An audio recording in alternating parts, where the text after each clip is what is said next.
आकाशवाणी का ये पटना केंद्र है। प्रस्तुत है साप्ताहिक कार्यक्रम सामयिक चर्चा। इस कार्यक्रम के तहत आज केंद्र सरकार द्वारा हाल ही में शुरू की गई रोजगार प्रोत्साहन योजना एम्प्लॉय लिंक स्कीम पर एक चर्चा सुनिए। कार्यक्रम में विशेषज्ञ के तौर पर भाग ले रहे हैं कर्मचारी भविष्य निधि संगठन के क्षेत्रीय भविष्य निधि आयुक्त हेमंत कुमार। उनसे बातचीत कर रहे हैं आकाशवाणी संवाददाता धर्मेंद्र कुमार राय। श्रोताओं, धर्मेंद्र कुमार राय का नमस्कार।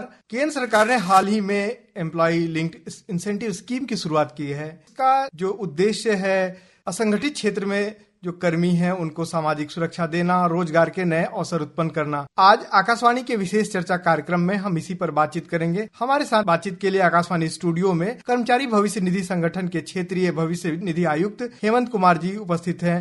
हेमंत कुमार जी, आपका कार्यक्रम में बहुत बहुत स्वागत है। धन्यवाद। सबसे पहले आपकी प्रारंभिक टिप्पणी जानना चाहेंगे कि ये जो कार्यक्रम है एम्प्लॉय लिंक्ड इंसेंटिव जो कार्यक्रम है, ये केंद्र सरकार ने शुरू किया, इसका क्या उद्देश्य है और जो इसका क्या लाभ आप देखेंगे, खासकर युवाओं को जो रोजगार के अवसर तलाश रहे हैं? ये स्कीम बेसिकली एक रोजगार प्रोत्साहन योजना है जिसमें जो नए लोग जो किसी भी स्थापना में शामिल होंगे, जो पीएफ से रजिस्टर्ड जो कंपनियां हैं वहां पे जो नए लोग शामिल होंगे, उनको सरकार प्रोत्साहन प्रदान करेगी। रोजगार के लिए कर्मचारियों को और नियोक्ताओं को, दोनों को प्रोत्साहन प्रदान करेगी। और नियोक्ताओं को प्रोत्साहन प्रदान करने से सरकार का ये अपेक्षा है कि अधिक से अधिक लोगों को नियोक्ता है जो कि अपनी कंपनी में रखेंगे, जिससे उनको नए रोजगार के अवसर निर्मित होंगे। और करीब 2 वर्षों में सरकार द्वारा लगभग 1 लाख करोड़ खर्च करने का इसमें लक्ष्य है और उस इंसेंटिव के खर्च करके सरकार ने लगभग 2 करोड़ लोग को नया रोजगार देने का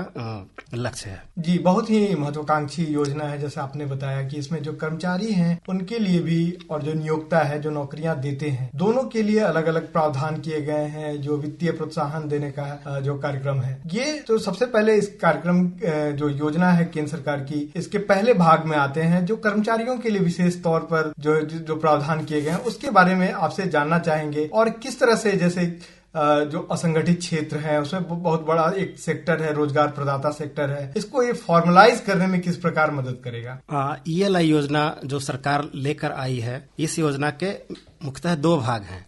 जैसा कि आपने बताया, भाग एक है वो नए कर्मचारी जो किसी भी स्थापना में शामिल होंगे उनको प्रोत्साहन देने पे केंद्रित है।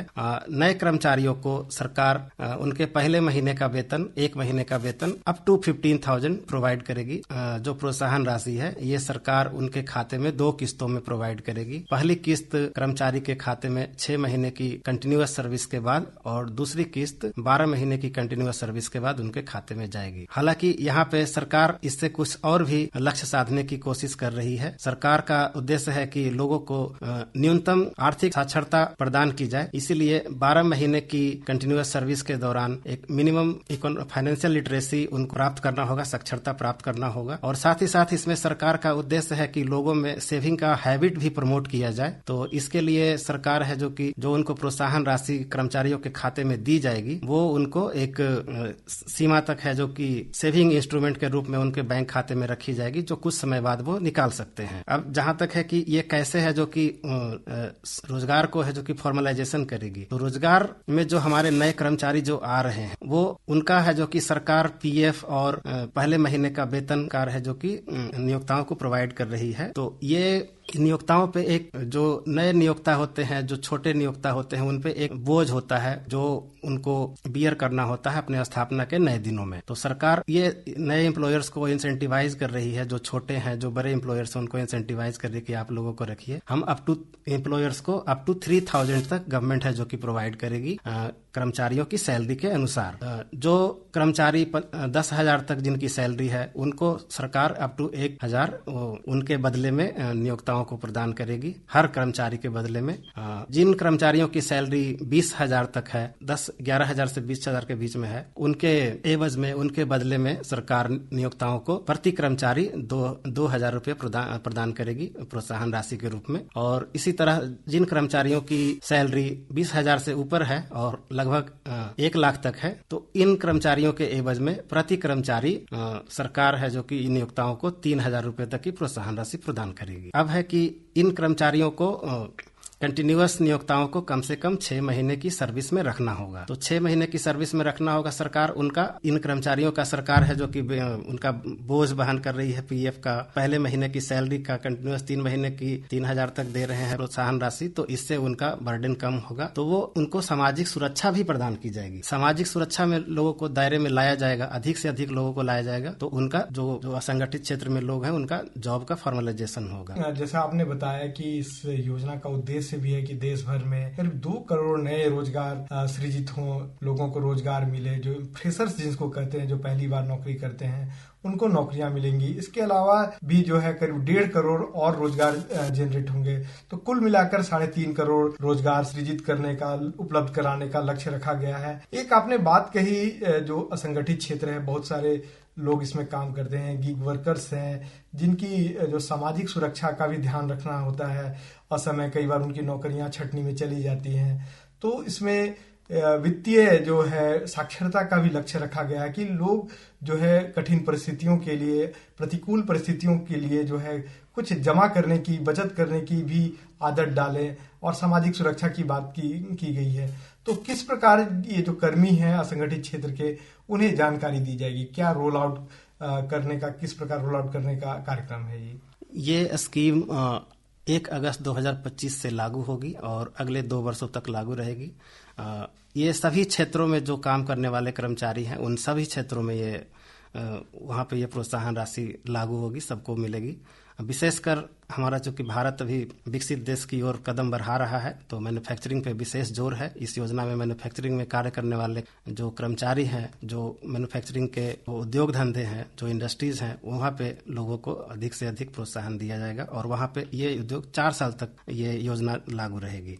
और ये जो जैसे रोजगार प्रोत्साहन योजना, जैसा आपने बताया कि मैन्युफैक्चरिंग जो क्षेत्र है, जो है देश का सबसे बड़ा रोजगार प्रदाता भी है, इसके लिए विशेष इस पर ध्यान रखा गया है। और ये प्रधानमंत्री नरेंद्र मोदी की सरकार जो है उसकी एक महत्वाकांक्षी योजना है। कार्यक्रम में हम आगे सुनते हैं कि जो केंद्रीय श्रम और रोजगार मंत्री है मनसुख मांडविया जी ने क्या कहा। ये स्कीम प्रधानमंत्री जी की एम्प्लॉयमेंट सेंट्रिक नीति का नतीजा है। देश के युवाओं को रोजगार मिले, उसके लिए 5 साल का कार्यक्रम मोदी जी ने बनाया था।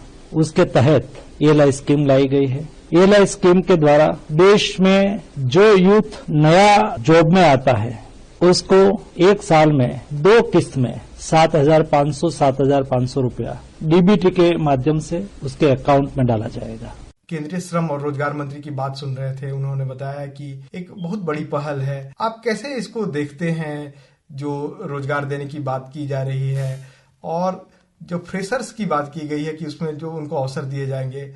बिल्कुल, ये जो योजना है ये बहुत ही महत्वाकांक्षी योजना है और रोजगार का काफी बृहद लक्ष्य रखा गया है। लगभग 2 साल में 2 करोड़ रोजगार सृजन करने का, काफी खर्च का भी लंबा लक्ष्य है, 1 लाख करोड़ खर्च करने का। इस योजना में जो प्रोत्साहन का जो शर्तें हैं प्रोत्साहन प्रदान करने के लिए, जो एम्प्लॉई को, जो एम्प्लॉयर्स को, उसके लिए जरूरी है कि वो कम से कम 6 महीने की सेवा में रहें और दूसरी किस्त प्राप्त करने के लिए कम से कम 12 महीने की सेवा में रहें। तो एम्प्लॉयर्स जो कि अधिक से अधिक अपने कर्मचारियों को रिटेन करने पर ध्यान देंगे। अगर उद्योग जगत के पॉइंट ऑफ व्यू से देखें, उनके दृष्टिकोण से देखें, तो उनके लिए क्या खास बात है, जैसा कि योजना का जो पार्ट बी है उसमें प्रावधान किया गया है? जैसा कि मैंने पहले भी बताया, इस योजना के 2 भाग हैं। इसका जो दूसरा भाग जो है वो नियोक्ताओं पर केंद्रित है। नियोक्ताओं को प्रोत्साहन प्रदान करता है, उन्हें नए लोगों को रखने के लिए, उन्हें प्रमोट करने के लिए। जो भी नियोक्ता, चाहे वो छोटे हों या बड़े हों, छोटे नियोक्ताओं में वैसे नियोक्ता आते हैं जिनके यहाँ 50 से कम कर्मचारी काम कर रहे हैं, और जहाँ 50 से अधिक कर्मचारी काम कर रहे हैं वो बड़े नियोक्ताओं में आएंगे। तो छोटे नियोक्ता अगर 2 से अधिक नए कर्मचारी अगर रखते हैं तो उन्हें सरकार प्रोत्साहन राशि प्रत्येक कर्मचारी के लिए प्रदान करेगी।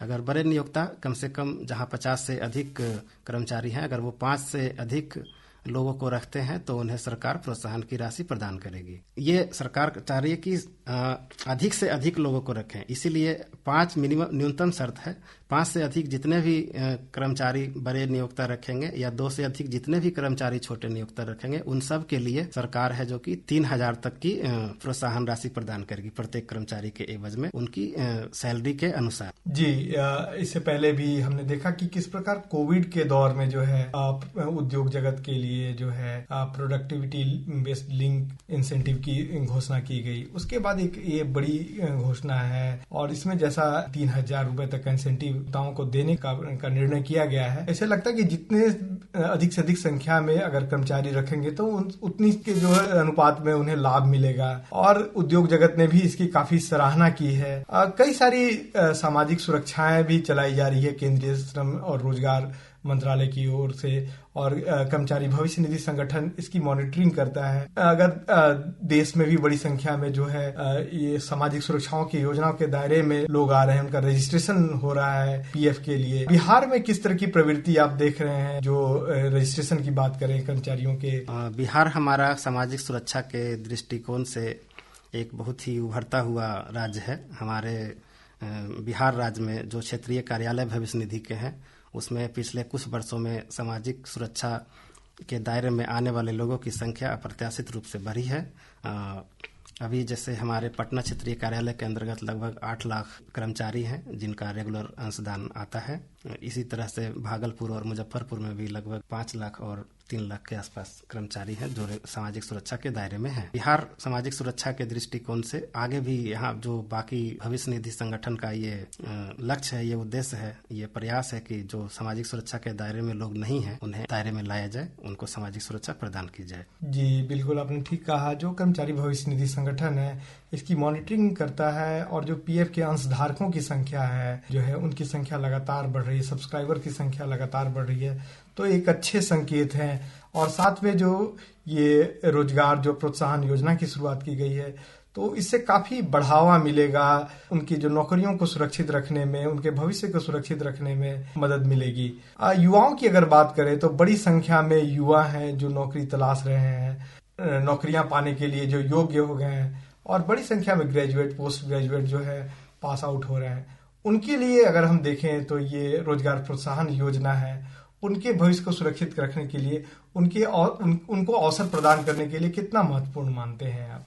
बेशक ये योजना हर जो नए जो पास आउट जो हो रहे हैं, जो हमारे फ्रेशर्स हैं, जो कॉलेजेस से पास आउट हो रहे हैं, जो नए स्किल्स ट्रेनिंग इंस्टीट्यूट से लेकर आ रहे हैं, उन सभी सेमी स्किल्ड या स्किल्ड जो भी हमारे लोग हैं, जो छात्र हैं, उन सब के लिए ये बहुत ही एक महत्वपूर्ण योजना है। उनको रोजगार में आने पर उनको न सिर्फ उनकी एम्प्लॉयमेंट स्किल्स को और ग्रो करने का अवसर मिलेगा बल्कि उनको कंटिन्यूअस एक जॉब में रहने का जॉब सिक्योरिटी भी मिलेगा और साथ ही साथ उनको सरकार प्रोत्साहन राशि भी देगी।